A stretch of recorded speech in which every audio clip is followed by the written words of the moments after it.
Thank you all for being here tonight. It's truly an honor. He was a billionaire king until the 4 sons he abandoned walked in, destroying his perfect life. But his public humiliation was just a game to the woman plotting his complete ruin. But before we dive into this intense story of betrayal and redemption, I'd like to welcome each and every one of you to Blissful Whispers. Our stories travel all over the globe and we love knowing where they land. So, do me a quick favor and drop a comment down below letting me know where you're watching from and what time it is where you are. Now, if you're ready to see this billionaire's world completely implode, make sure you show your support by hitting that like button, and most importantly, subscribe to the channel so you never miss a story. Let's get into it. The New York City skyline glitters like a carpet of fallen stars, a breathtaking panorama of ambition rendered in light and steel. We are impossibly high, perched atop a skyscraper in the heart of the financial district. The air is crisp, carrying the distant, muted symphony of the city, a hum of ceaseless energy. This is the 10th anniversary gala for Sterling Innovations, and the atmosphere is electric with the quiet confidence of immense wealth. Waiters in sharp black uniforms glide through a curated forest of power brokers, tech moguls, and old money socialites. Their trays are laden with champagne flutes that catch the light and intricate hors d'oeuvres that look more like art than food. The conversations are a low murmur, a currency of hushed deals and strategic alliances exchanged over the clinking of glasses. This isn't a party, it's a chessboard and every guest is a piece. At the center of this universe, holding its gravity, is Donovan Sterling. At 40, he is a man carved from ambition. His custom-tailored suit fits like a second skin, a dark armor against the world. On his wrist, a Patek Philippe watch gleams, a subtle, brutal statement of his worth. He doesn't walk through the crowd, he dissects it. His eyes, the color of a winter sky, assess every interaction with the speed of a proprietary algorithm, calculating value, leverage, and potential. He's currently locked in conversation with a portly banking executive, Mr. Harrington. Donovan's posture is relaxed, but his focus is absolute. The Q4 projections are aggressive, Donovan, Harrington says, his voice a gravelly mix of admiration and caution. Donovan offers a thin, dismissive smile. Aggressive is the baseline, Arthur. The market doesn't reward caution. It rewards conquest. He takes a sip of his drink, his gaze already shifting over Harrington's shoulder, identifying his next target. The conversation is over before Harrington even realizes it. Donovan claps him on the shoulder, a gesture that feels more like a dismissal than a camaraderie, and moves on. By his side, a perfect, polished counterpoint, is Cassandra Davenport. She is stunning in an emerald green dress, her blonde hair styled in a way that looks both effortless and impossibly expensive. She's the daughter of the Davenport dynasty, and their engagement was the talk of the Wall Street Journal, a merger of new tech and old money. She touches Donovan's arm, her nails perfectly manicured. "Darling," she murmurs, her voice smooth as silk. "Your speech is in 5 minutes. Senator Thompson just arrived. You should greet him." "Already on it," Donovan replies, not looking at her, his eyes fixed on the approaching politician. His interaction with Cassandra is seamless, practiced, and utterly devoid of warmth. They are a team, a brand, a strategic alliance. Love is an inefficient variable, and Donovan Sterling's life has no room for inefficiency. He intercepts the senator with practiced ease, his handshake firm, his smile a precisely calibrated tool. He is a master of this world because he built it, designed its rules, and understands its cold, hard mechanics better than anyone. This gala, this building, these powerful people, they are all just components in the vast, intricate machine of his success. A hush falls over the crowd as Donovan moves toward a sleek, minimalist podium at the edge of the rooftop. A single spotlight illuminates him against the backdrop of the sprawling city. He places his drink down, the crystal making a soft, definitive click against the lectern. He scans the faces looking up at him, not as friends or colleagues but as assets, shareholders, and obstacles. He taps the microphone once, a sharp, arresting sound that cuts through the silence. "Good evening," he begins, his voice calm, resonant, and stripped of all sentiment. 10 years ago, Sterling Innovations was an idea drafted on the back of a napkin. It was a hypothesis, that relentless forward momentum, unburdened by nostalgia or conventional wisdom, was the only viable path to market dominance. He pauses, letting the words hang in the cool night air. Tonight, we are not celebrating a decade of work. Work is a given. We are validating that hypothesis. Look around you. This building, the technology in your pockets, the very market forces we now command, they were not born from hope. They were engineered. They were built by shedding inefficient processes, by making hard, unsentimental decisions, and by understanding that legacy isn't something you inherit. It's something you seize. His eyes sweep across the crowd, cold and appraising. I am often asked about the culture at Sterling Innovations. The answer is simple. We are a culture of optimization. Every employee, every product, every investment is a component in a system designed for one purpose: to win. Sentimentality is a drag on the system. Emotion is a rounding error in the calculus of progress. We do not look back. We do not slow down. We build. He picks up his glass, raising it slightly. I want to thank the assets in this room tonight. Your capital, your influence, your strategic value, they have been essential components. Over the next 10 years, we will continue to innovate, to disrupt, and to acquire. We will build a legacy not of feeling but of fact. A legacy of steel and data. A legacy that will be measured in market share and shareholder value, the only metrics that truly endure. He finishes, to the future. And to the conquest that awaits. The applause is instantaneous and robust. It's the sound of money, of power recognizing itself. They don't applaud a man, they applaud a result, a stock price, a force of nature. Donovan steps back from the podium, his expression unchanged. The light catches the hard planes of his face, revealing a man utterly at peace in his gilded cage, the master of a universe he has created. He feels nothing but the cold, satisfying hum of absolute control. The night is perfect. His world is secure. There are no variables he hasn't accounted for. The applause washes over Donovan Sterling, a wave of validation from the most powerful people in New York. He gives a curt, practiced nod, the very picture of a modern king accepting tribute. Cassandra materializes at his side, her hand finding the small of his back, a possessive, performative gesture for the onlookers. "Perfectly executed, darling," she whispers, her smile radiant but her eyes scanning the crowd for anyone important they might have missed. "My father will be pleased." Donovan barely registers the comment. He's already in motion, stepping down from the podium to receive the handshakes and backpats from his board members. His mind is a whirring machine, processing the night's successes, calculating the positive impact on tomorrow's market open. The machine is running flawlessly. The system is secure. That's when the first discordant note sounds. A ripple of confusion starts near the main entrance, a subtle shift in the room's energy. A few heads turn. A security guard in a sharp suit speaks urgently into his wrist communicator, his brow furrowed. Donovan's eyes narrow, a flicker of annoyance crossing his face. A disruption. An unoptimized variable. He catches the eye of the head of his security detail, raising a single questioning eyebrow. The security chief starts to move, but it's too late. The disturbance pushes through the invisible barrier of decorum. And then he sees her. Alina Reyes. The name hits him like a physical blow, a ghost from a past he had systematically deleted. She looks different, yet achingly the same. The 7 years have added a strength to her features, a quiet resolve in her posture that wasn't there before. She wears simple black pants and a modest blouse, an outfit that costs less than the champagne in his glass, yet she wears it with more dignity than anyone in the room. But it's not just her. Flanking her, 2 on each side, are 4 identical little boys. They are impossibly small in this landscape of giants, each one a perfect, miniature replica of the next. They wear matching navy blazers, their dark hair is neatly combed, and their expressions are serious, their wide, observant eyes taking in the glittering chaos around them. In those eyes, Donovan feels the air leave his lungs. They are his eyes. The same distinct, gray-blue color. The same cleft in their chins.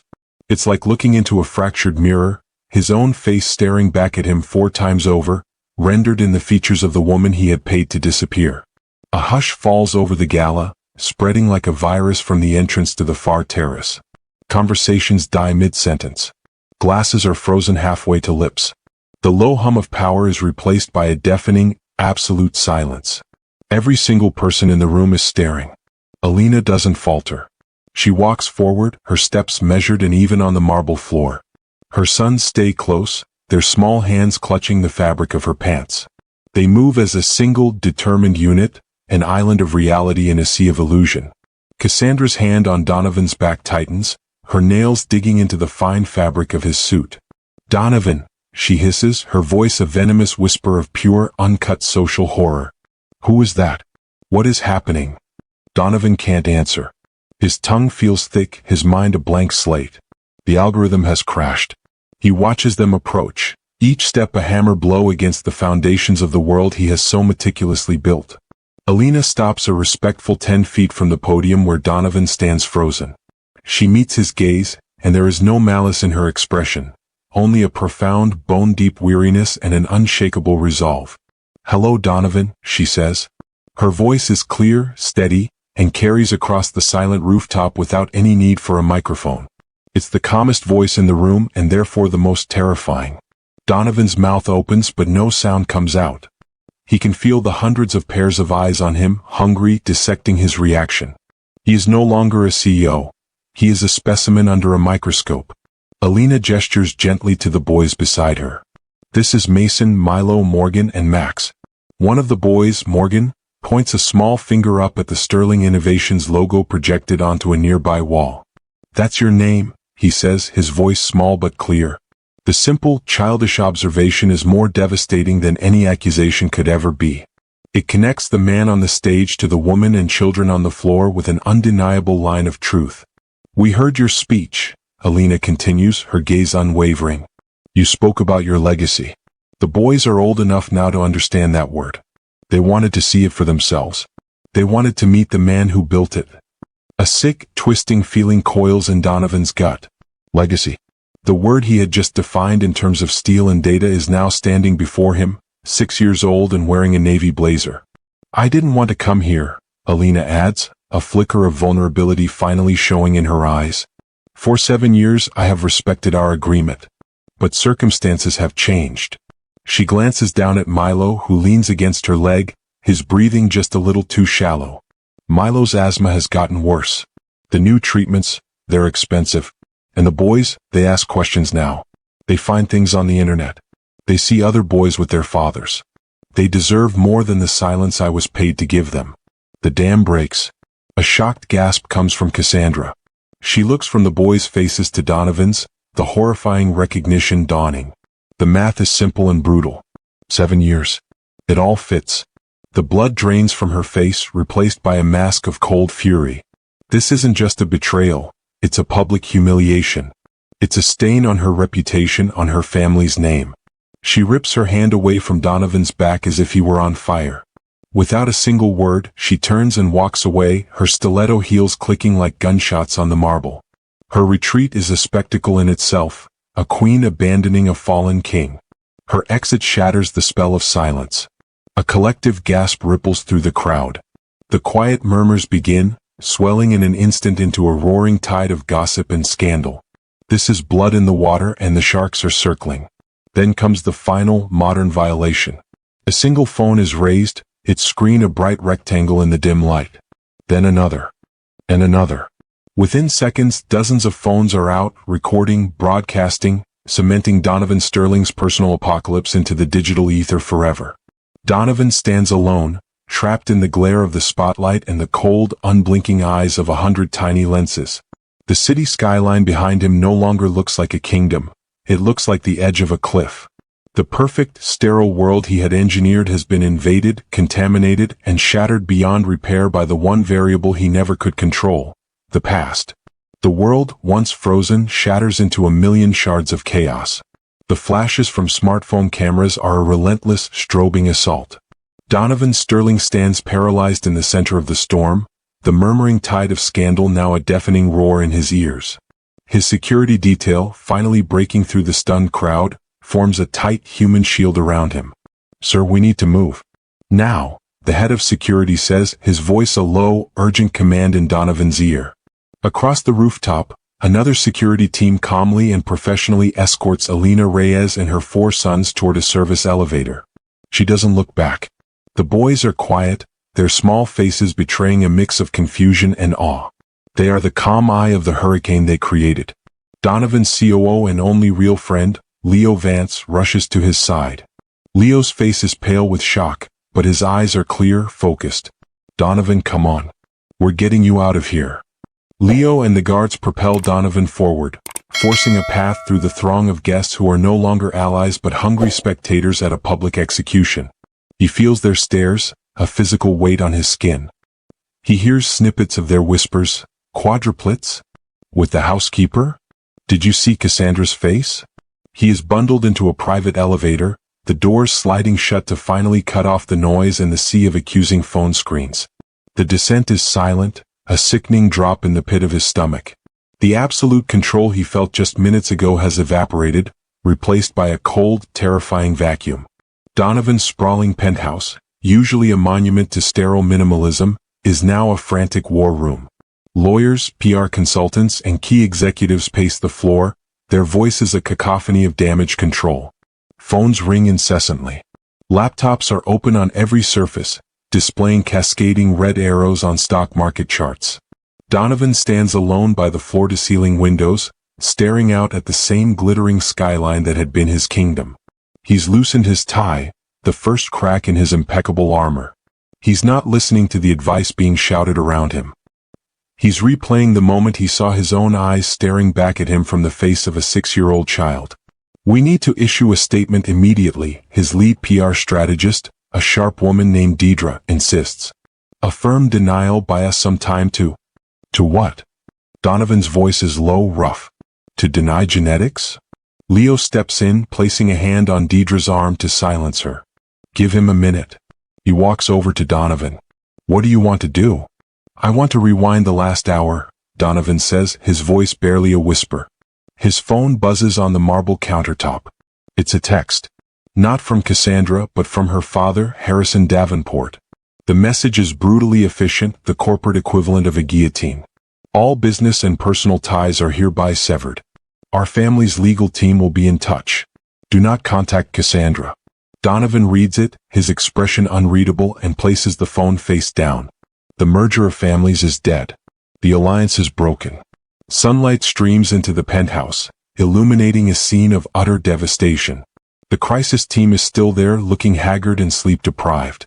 On a massive flat-screen TV, a financial news channel is running its top story. The headline screams, "Sterling innovations in freefall after CO scandal."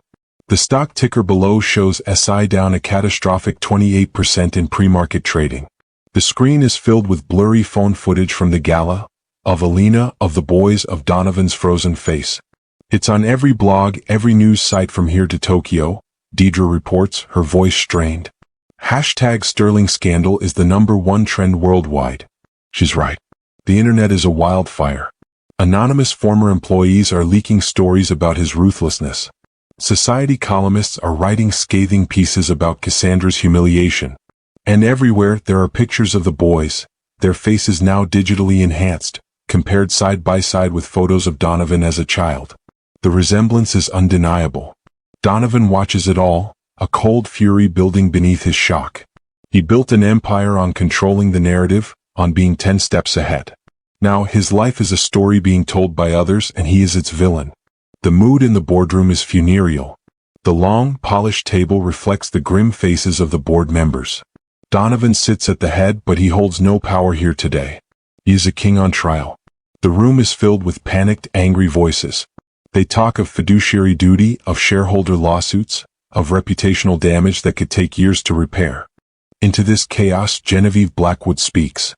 She is poised, her voice a calm, surgical instrument. She's the only one who doesn't look panicked. She looks centered. Let's not devolve into hysterics, she begins, silencing the room. She turns her gaze to Donovan, her expression a masterclass in feigned sympathy. Donovan, what you are going through on a personal level is unimaginable. And for that, you have my deepest compassion. She lets the statement hang in the air before continuing, her tone shifting to one of grave, reluctant responsibility. However, she says, turning to address the rest of the board, we are not his family. We are the custodians of this company. We have a duty to our employees and our shareholders that supersedes any personal allegiance. She stands and begins to pace slowly, her presence commanding the room. For the last 48 hours, I have been on the phone with our primary investors. They are, to put it mildly, terrified. They see a leader whose judgment is now in question, whose personal life has become a catastrophic liability. She stops and looks directly at the board members, making eye contact with each one.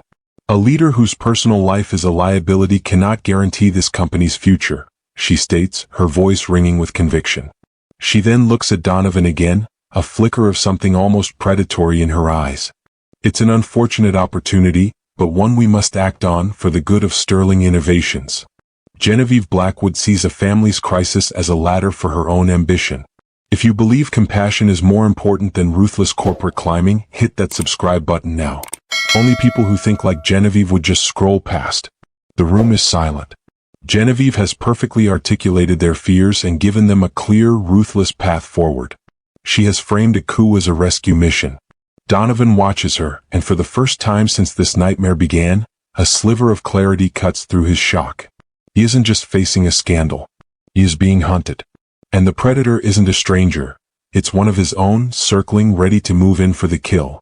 The room is an assault of cheerful, soul-crushing beige.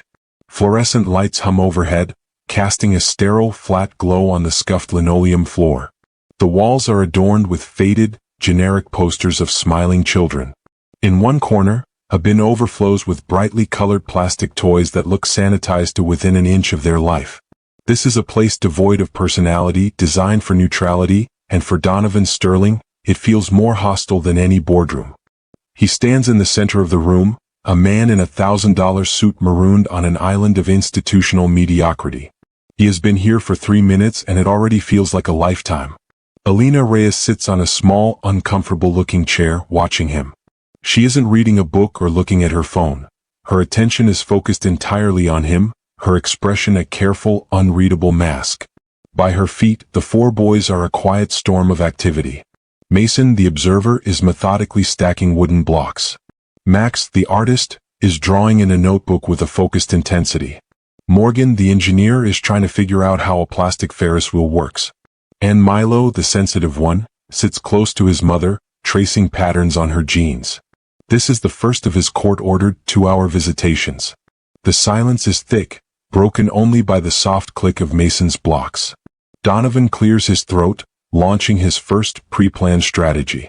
I brought something for you, he says, his voice too loud for the small room. He places 4 identical, sleek black bags on the low table. From each, he pulls a state-of-the-art programmable drone, still in its box. The packaging boasts of 4K cameras, AI-powered flight paths, and a retail price that could cover a month's rent on Alina's apartment. They're the new Kestrel V-Raptors, he announces as if presenting a new product line to investors. Top of the line. You can code them to do anything really. The 4 boys look up, their expressions not of excitement, but of polite confusion. Morgan, the engineer, tentatively pokes one of the boxes. It doesn't have any wheels, he observes. It flies, Donovan clarifies, feeling the first prickle of frustration. You control it with this. He holds up a complex-looking remote. Max, the artist, doesn't even look up from his drawing. Can it draw? He asks. Well, no, but it can film you drawing from. Oh, Max says and immediately loses interest, returning to the vibrant world he's creating with a simple box of crayons. Donovan looks at the 4 expensive drones, then at the cheap wooden blocks and the half-used box of crayons. He has made a catastrophic miscalculation. He approached this like a negotiation, making a grand opening offer, and it has been utterly rejected. Alina speaks for the first time, her voice quiet but cutting. They're 6, Donovan. They don't need AI. They need a dad. Before he can formulate a response, his phone buzzes in his pocket. A sharp, insistent vibration. He pulls it out. The screen glows with a text from his COO Leo. Genevieve just called an emergency audit of the Q3 projections. She's bringing in her own people. It's a witch hunt. Donovan's jaw tightens. He begins typing a furious reply, his thumbs flying across the screen. He is back in his element, fighting a war he understands. Are you working? The small voice of Milo pulls him back to the beige room. He looks up. All 4 boys are watching him, their identical faces filled with the same question. Alina's gaze is like granite. No. Something for work, Donovan says, realizing how stupid it sounds. He shoves the phone back into his pocket, the unresolved crisis still buzzing against his leg. He needs to regain control of the room. Strategy 2. Impose order. All right, he says, clapping his hands together in a gesture of forced enthusiasm. How about a game? We can have a competition. We'll divide into 2 teams. Team A and Team B. We will build the 2 tallest towers out of these blocks. The winning team gets bragging rights. Mason, who had been building a complex, sprawling structure, looks at his creation and then at Donovan, his expression crestfallen. Donovan's plan involved dismantling the one thing he was enjoying. I don't want to be on a team, Mason says softly. Donovan's phone buzzes again. And again. A string of texts from Leo.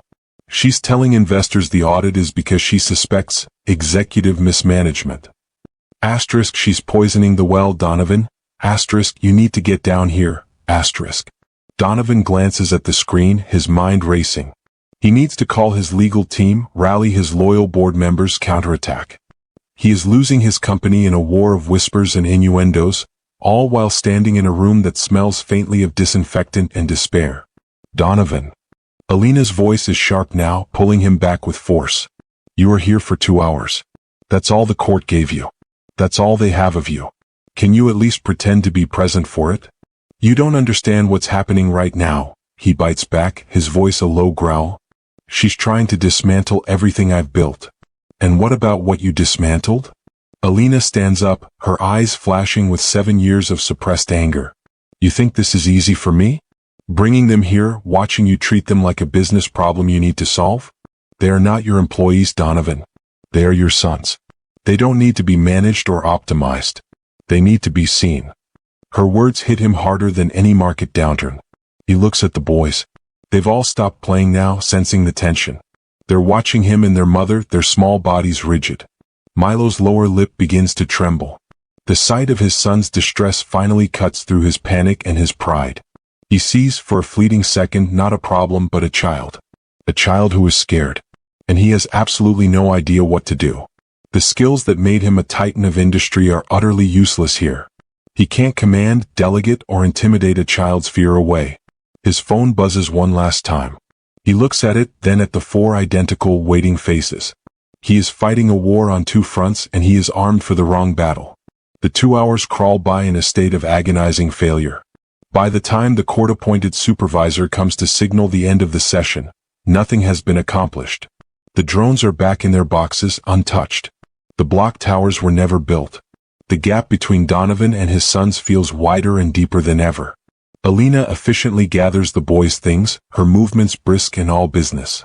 We'll see you next week, she says, the words a statement, not a promise. They leave. Donovan is left alone in the beige room, the silence now ringing with the echoes of his failure. He slumps onto one of the tiny plastic chairs, a giant brought to his knees. His phone feels like a lead weight in his pocket, a constant reminder of the empire that is slipping through his fingers. But for the first time, he understands that it's not the only thing he's in danger of losing. For the first time in weeks, a sliver of light cuts through the oppressive gloom of Donovan Sterling's life. He's on a video conference call, the faces of a Swiss acquisition team from Zurich displayed on the large screen before him. The mood is celebratory. The terms are agreed then, says Mr. Durand, the lead negotiator from Zurich, a broad smile on his face. The capital infusion from this partnership will stabilize your market position definitively. We look forward to a prosperous future, Mr. Sterling. As do I, Jean-Luc, Donovan replies, a genuine, unforced smile touching his lips. The final signature packet is on its way to you now. He ends the call, leaning back in his chair and allowing himself a rare, deep exhale. This deal wasn't just a lifeline, it was a cannon blast. The partnership with Durand Capital was a masterstroke that would not only reverse the stock slide but would also render Genevieve Blackwood's campaign to oust him completely powerless. He had won.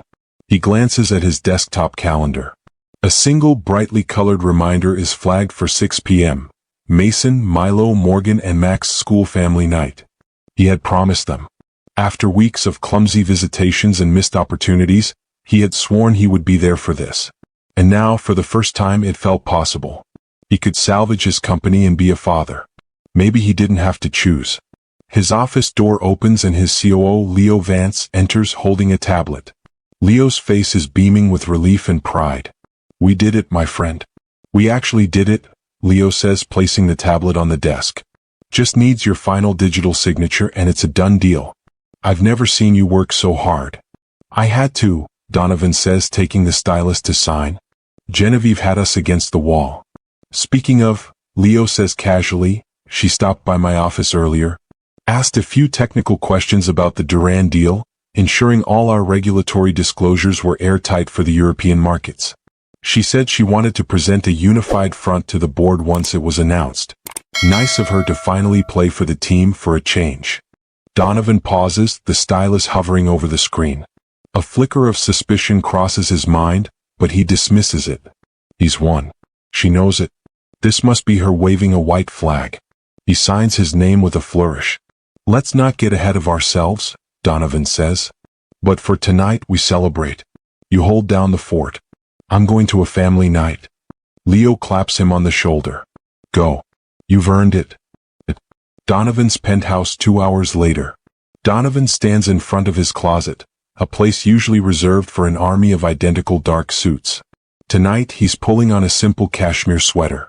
He feels a strange, unfamiliar flutter of nerves. It's one thing to command a boardroom. It's another to walk into a school gymnasium full of parents and children. His personal phone rings and he answers, expecting it to be Leo with confirmation that the deal is officially closed. But the voice on the other end is Jean-Luc Duran's and it is ice cold. The deal is off, Sterling. Donovan freezes. What? Jean-Luc, I don't understand. We just spoke. I signed. An hour ago, Duran cuts in, his voice laced with fury. We received an anonymous, encrypted data packet. It contained internal Sterling Innovations memos detailing a significant potential patent infringement liability concerning your core AI algorithm. A liability your team conveniently failed to disclose. That's absurd, Donovan sputters. That liability was a theoretical risk we disproved and neutralized 18 months ago. The data is being completely misrepresented. Perhaps, Duran says coldly. But my board will not approve a 10-figure acquisition based on perhaps. We are out. Do not contact us again. The line goes dead. For a moment, Donovan just stands there, the phone in his hand. It's impossible.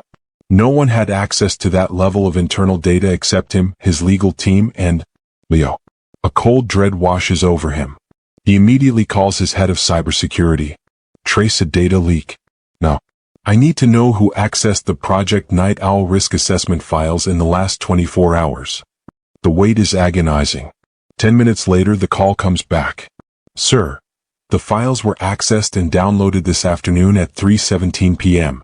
The signature on the data transfer is from the encrypted executive account of Leo Vance.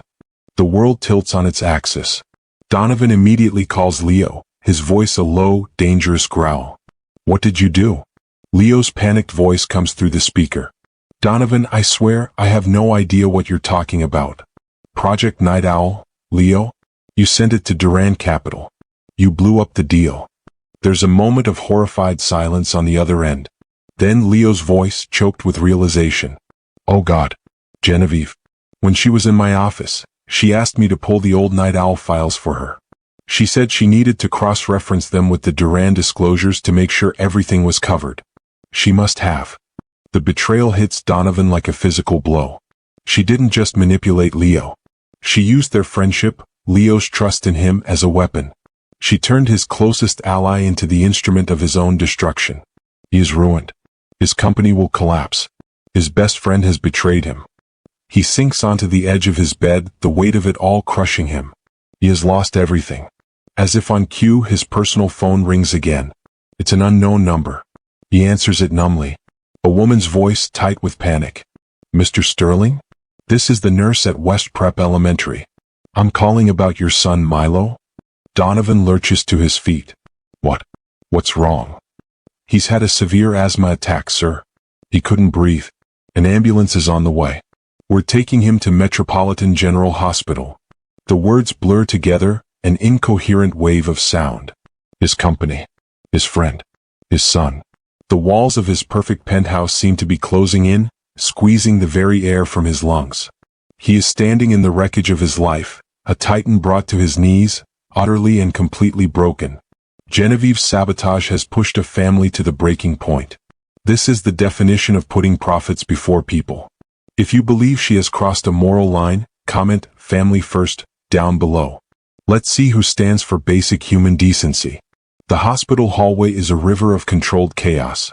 Nurses move with brisk, silent efficiency, doctors speak in low, urgent tones, and the air is thick with the smell of antiseptic and anxiety. For Donovan Sterling, a man who thrives on control, this environment is a special kind of hell. He is powerless here. His name, which opens doors and commands boardrooms, is just a name on a visitor's pass. He finds the room, #412, and pushes the door open. The scene inside stops his heart. His son, Milo, looks impossibly small and frail, swallowed by the oversized hospital bed. A clear oxygen mask is fitted over his small nose and mouth, misting with each shallow breath. And 4 line snakes from a beeping machine into his tiny hand. Wires trail from his chest to a monitor that displays a steady, rhythmic pulse of green light, the only calm, consistent thing in Donovan's collapsing world. Alina Reyes is already there, sitting by the bed. She's not just a mother, she's a nurse. She moves with a practiced familiarity, adjusting Milo's blanket, checking the drip rate on his fore, her touch both professional and infinitely gentle.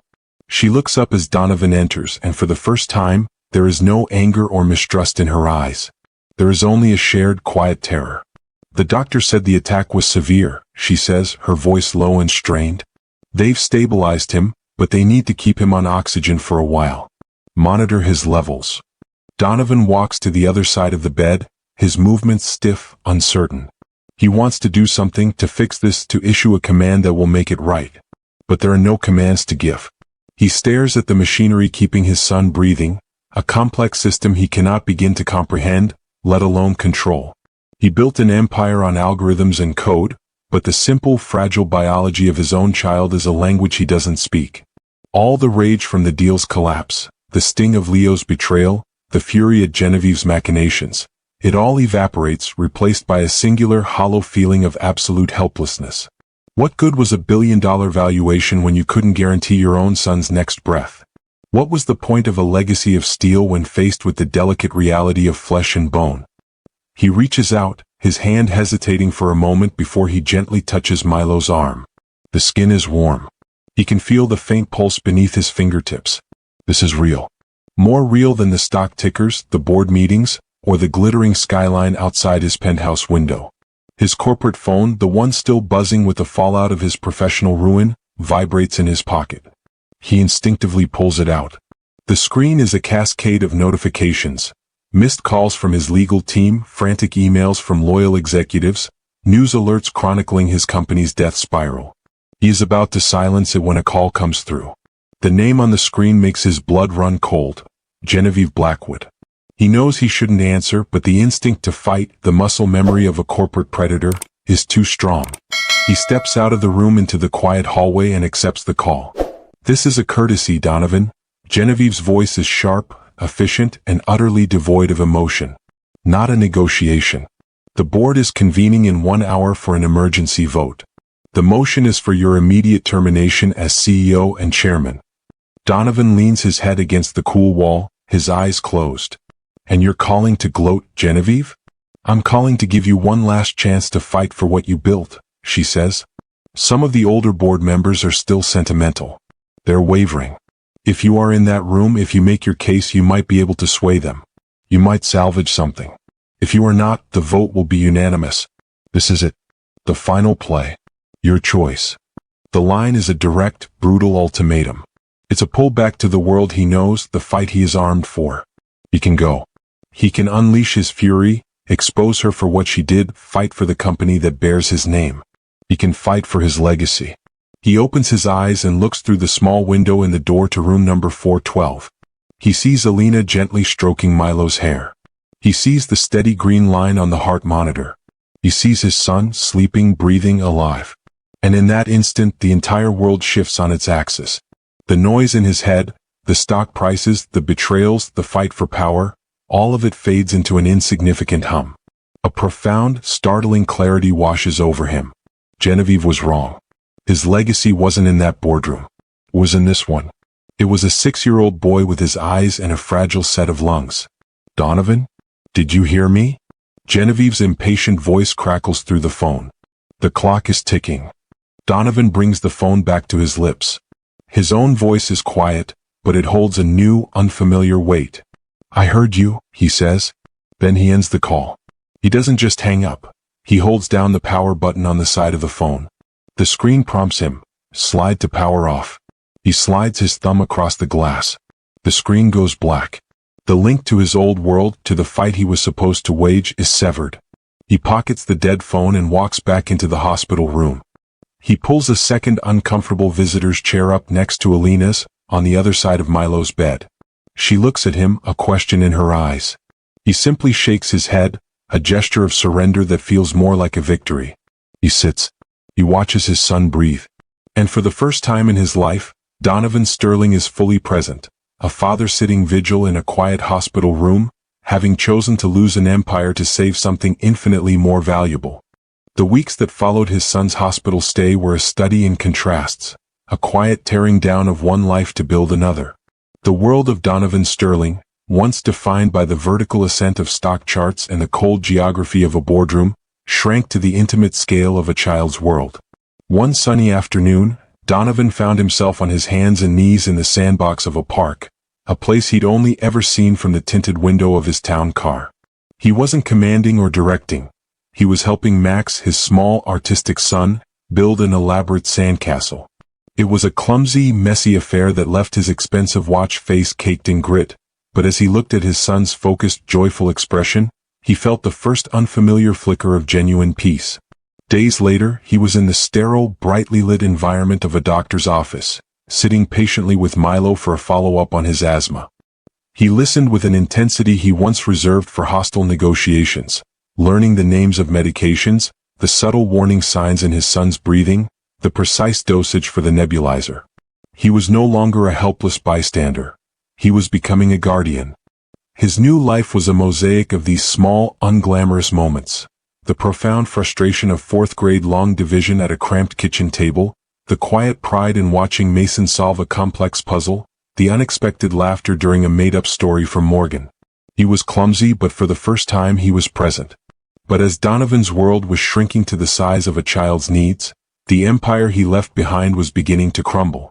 At Sterling Innovations, Genevieve Blackwood's leadership, once praised as decisive, was now seen for what it was, tyrannical and reckless.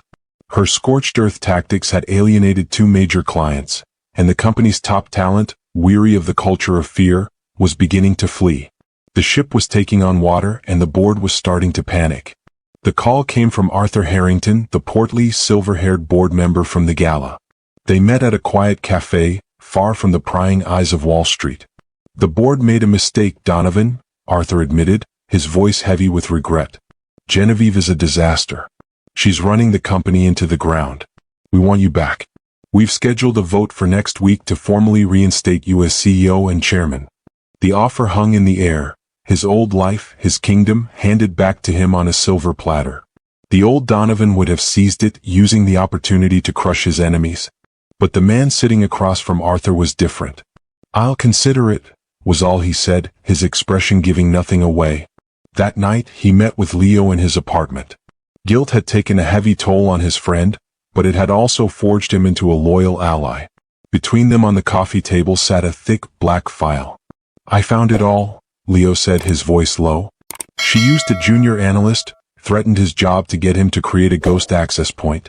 I've got her encrypted emails, server logs, a signed and notarized statement from the analyst. It's all here, Donovan.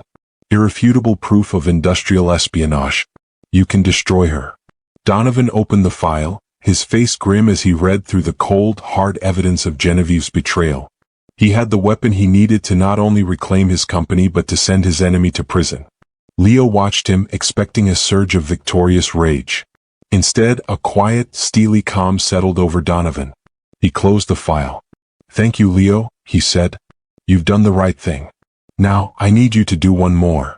The day of the board meeting arrived crackling with tension. Upstairs, on the 50th floor, Genevieve Blackwood presided over the boardroom, a confident smile on her face. She was certain Donovan was on his way to accept the board's offer, to bend the knee and return to the fold under her watchful eye. But downstairs in the soaring, marble-floored lobby, a different kind of power was gathering. A podium had been erected. A swarm of reporters and news cameras buzzed with anticipation, summoned an hour earlier for a press conference with no stated purpose. The elevator doors opened and Donovan Sterling stepped out.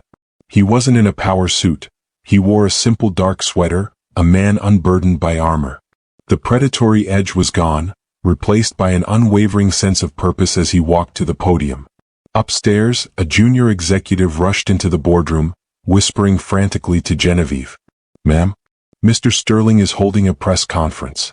In the lobby. Right now." Her confident smile vanished.